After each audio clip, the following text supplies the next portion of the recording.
Bharat England మధ్య జరుగుతున్న 5 టెస్టుల సిరీస్లో భాగంగా మొట్టమొదటి టెస్ట్ మ్యాచ్లో ఇంగ్లాండ్ జట్టు విజయం సాధించి సిరీస్లో ఆధిక్యతలోకి దూసుకెళ్లింది. భారత్ జట్టు ఓటమి నుంచి తొందరగానే తేరుకుని రెండో టెస్ట్ మ్యాచ్ కోసం సిద్ధపడుతోంది. ఇందులో భాగంగా భారత్ జట్టు ఇప్పటికే విశాఖపట్నం చేరుకుని ప్రాక్టీస్ కూడా మొదలుపెట్టింది. మొదటి మ్యాచ్లో చేసిన పొరపాట్లు పునరావృతం కాకుండా చూసుకుంటూ రెండో మ్యాచ్ కోసం వ్యూహరచన చేస్తోంది.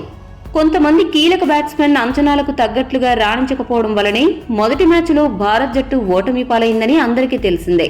అందుకే వెంటనే ప్రక్షాళనకు తెరతీసిన బీసీసీఐ సెలక్షన్ కమిటీ యువ ఆటగాళ్లను రంగంలోకి దించింది.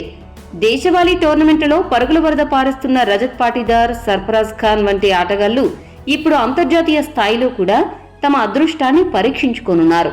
ఇది ఒక ఎత్తైతే భారత కెప్టెన్ రోహిత్ శర్మ రెండో టెస్ట్ మ్యాచ్ కోసం మరో ప్రణాళికను సిద్ధం చేశాడు.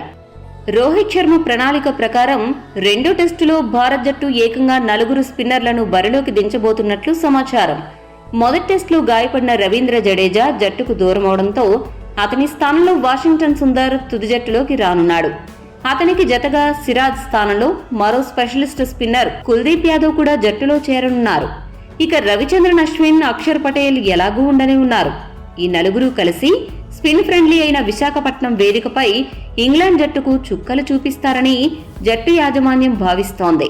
1970-80 దశకాల్లో టీమిండియా 4 స్పిన్నర్లతో ఆడిందని, అప్పుడు టీమిండియా ధాటికి విదేశీ జట్లు బెదిరిపోయాయని గుర్తు చేస్తూ రోహిత్ ప్రణాళిక సరైనదేనని సమర్థించాడు మాజీ క్రికెటర్ కృష్ణమాచారి శ్రీకాంత్. ఈ వీడియో మీకు నచ్చితే లైక్, షేర్, కామెంట్ చేయండి.